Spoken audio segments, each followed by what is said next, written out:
En France, il n'y a pas d'épidémie pratiquement en ce moment. Et donne-t-on à cette grippe plus d'importance qu'elle n'en a en réalité? Mais ce n'est pas un mutant, c'est-à-dire un nouveau virus, un méchant virus.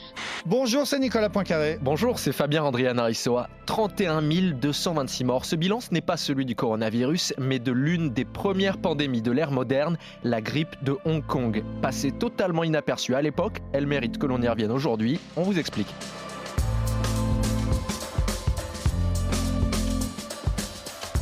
Grippe asiatique, grippe de Hong Kong, coronavirus. 3 pandémies distantes de plus de 50 ans et étonnamment semblables. 3 bonnes raisons d'écouter ce podcast avec Nicolas. Alors, ce sont 2 pandémies qui ont fait le tour du monde et qui ont durement frappé la France. Et c'est très instructif pour comprendre ce qui se passe en ce moment. En 57 et en 69, on n'a pas eu conscience du bilan sur le moment. On ne l'a appris que beaucoup plus tard, 33 ans plus tard dans le cas de la grippe de Hong Kong.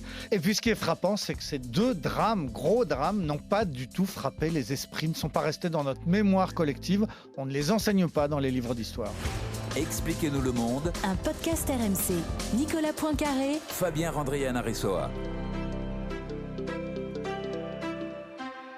Il y a de fortes chances que vous l'ayez appris il y a seulement 30 secondes. Et pourtant, une épidémie a frappé la France durement en 68-69, Nicolas. Alors oui, c'était la grippe de Hong Kong, effectivement. Elle n'est pas dans notre mémoire. Moi-même, je l'ai découvert à l'occasion de ce coronavirus. En remontant dans les archives, on voit un article de Libération en 2003. Je vais vous expliquer pourquoi on a commencé à en parler en 2003. Mais d'abord, c'était quoi cette grippe ? Elle vient de Chine centrale. Elle passe ensuite par Hong Kong, d'où son nom. Et puis, elle va toucher l'Inde et l'Australie. Et puis, l'hiver suivant, les États-Unis, où il va y avoir environ 50 000 morts. Aujourd'hui, on est à 80 000 morts. Donc, on voit que c'est un petit peu du même ordre. Ce sont des chiffres qui sont à peu près comparables. La France et l'Europe avaient été à peine atteintes par cette première vague. Il y avait eu très très peu de victimes. Et après ce premier passage, à l'hiver 68-69, donc l'Organisation mondiale de la santé avait dit c'est bon, la grippe est maîtrisée. Et cette confiance dans le fait que l'épidémie est maîtrisée, on la retrouve dans les archives de l'époque. Écoutez le docteur Geneviève Cataigne de la Pitié-Salpêtrière à l'hiver 1968. En France, il n'y a pas d'épidémie pratiquement en ce moment. Je pense qu'elle n'évoluera pas comme la pandémie de 1957, c'est-à-dire qu'elle n'évoluera pas, qu'elle ne touchera pas le monde entier à la vitesse à laquelle toute notre planète a été touchée en 1957.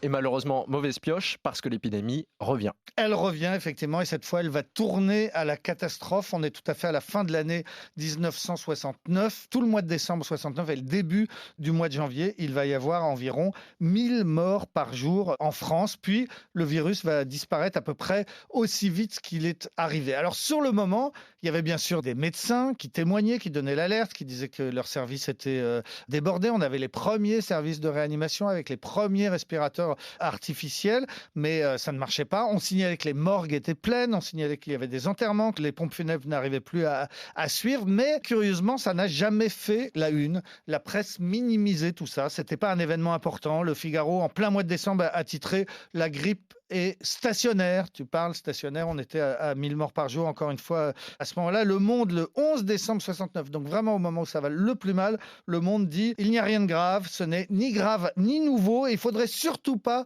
qu'on prenne le risque d'une psychose ». Donc on voit bien que personne au niveau national, ni les médecins, ni les autorités sanitaires, ni la presse n'avaient pris conscience du drame.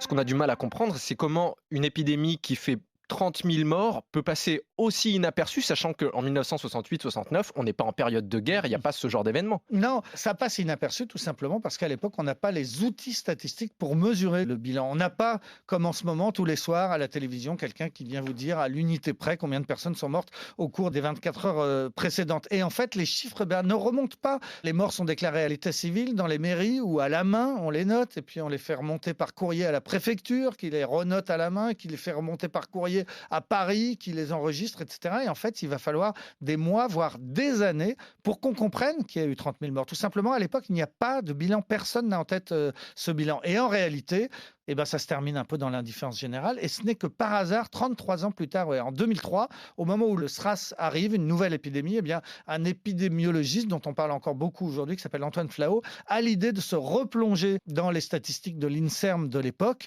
Et il est stupéfait par ce qu'il découvre. Il découvre effectivement ce chiffre chiffre que vous avez donné tout à l'heure, plus de 31 000 morts. Voilà, sur le moment, on n'a pas su, c'est pour ça qu'on n'en a pas parlé, c'est la raison principale. Et c'est vrai qu'à l'époque, il faut se remettre dans le contexte, il n'y a pas d'ordinateur, pas Internet, et le recensement se fait de manière très localisée. Écoutez ce reportage des actualités régionales tourné dans le sud-ouest à l'hiver 69. Le sud-ouest tousse, le sud-ouest est grippé. Pas un département de l'Aquitaine n'est épargné et les conséquences commencent à se faire sentir. La Dordogne est le département le plus atteint. Les centres de Périgueux, Nontron et Bergerac sont les plus touchés, à près de 60%.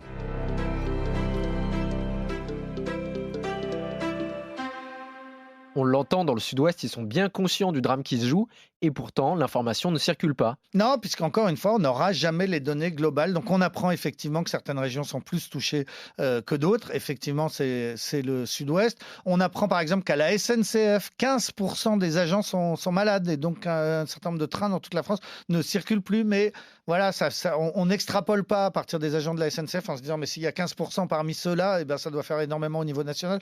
On n'extrapole pas. On voit dans les journaux, dans la presse locale, que les écoles sont fermées à droite, à gauche, mais en vrai, personne ne fait l'enquête globale pour dire eh ben, la France est heurtée par un terrible drame.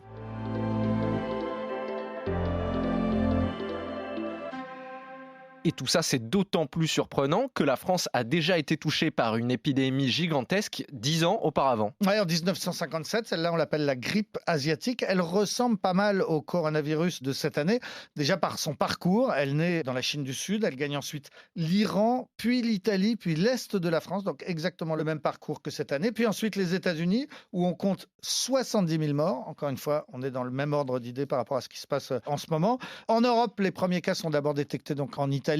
Et en France, à ce moment-là, on dit « Oh, les risques sont tout à fait minimes ». Encore une fois, ça ressemble vraiment, c'est exactement ce qui s'est passé aussi cette année. Et puis, comme 10 ans plus tard, comme au moment de la grippe de Hong Kong, eh bien, la presse est complètement à côté de la plaque. À l'époque, la rubrique santé dans les journaux, ce n'est pas très prestigieux. Les journalistes préfèrent parler de la guerre froide, de la guerre en Algérie, des grands équilibres mondiaux. Les rares papiers qu'on retrouve dans la presse, d'abord, ils ne sont jamais à la une. Et puis, ils sont souvent un peu ironiques. On dit « Oh, c'est un marronnier, il y a de nouveau une grippe, mais il y en a tous les ans ». Le Monde s'interroge si les États-Unis n'en parlent pas trop en se disant « Oh là là, mais quel emballement, pourquoi est-ce que les Américains parlent autant de ce qui n'est finalement qu'une grippe ?» Et puis, il faut comprendre qu'à l'époque, on pense que la médecine est absolument triomphante. Les antibiotiques de Fleming ne sont pas si anciens que ça, les vaccins de Pasteur, etc. On pense qu'avec les antibiotiques et les vaccins, on va vaincre toutes les grandes maladies. Et de fait, on est en train de vaincre la variole, on est en train de vaincre la poliomyélite, etc. Donc, on n'a pas envie de se dire qu'en fait, un virus, une maladie virale qu'on ne sait pas bien soigner,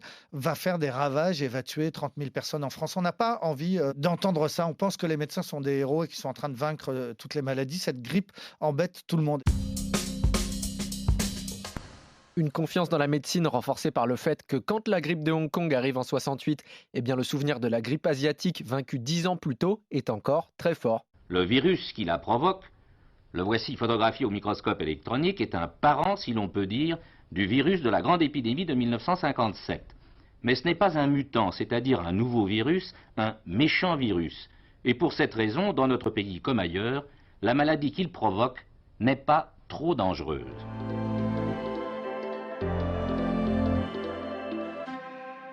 Ce qui nous vient en tête en premier quand on parle de cette épidémie oubliée, c'est qu'on se dit, à l'époque, il y avait forcément un autre rapport à la mort. Oui, parce qu'on est 20 ans après la guerre, où il y a eu beaucoup de morts. Il y a la guerre d'Algérie aussi, où il y a des appelants du contingent qui vont mourir. Sans doute la notion de risque, de peur de la mort n'était pas la même. Mais il y a aussi une différence, c'est l'espérance de vie en France à l'époque. À l'époque, elle est pour les hommes d'à peine 70 ans contre 82 aujourd'hui. Donc il y a un décalage de 10 ans. Donc quand on apprend que des personnes âgées meurent de la grippe, des personnes de 75, 80 ans, etc., on réagit un peu comme quand aujourd'hui on apprend que quelqu'un de 90 ans est mort. On a tendance à se dire, oui, mais c'est le destin.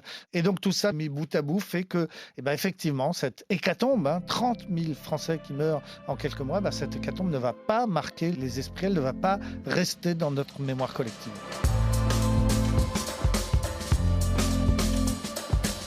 C'est la fin de ce nouvel épisode d'Expliquez-nous le monde. Si ce podcast vous a plu, abonnez-vous. Nous sommes sur toutes les plateformes de streaming, le site et l'application RMC. Parlez-en autour de vous, prenez soin de vous. À la semaine prochaine. À la semaine prochaine, Fabien. Retrouvez Nicolas Poincaré dans Bourdin Direct Tous les matins à 7h50 sur RMC.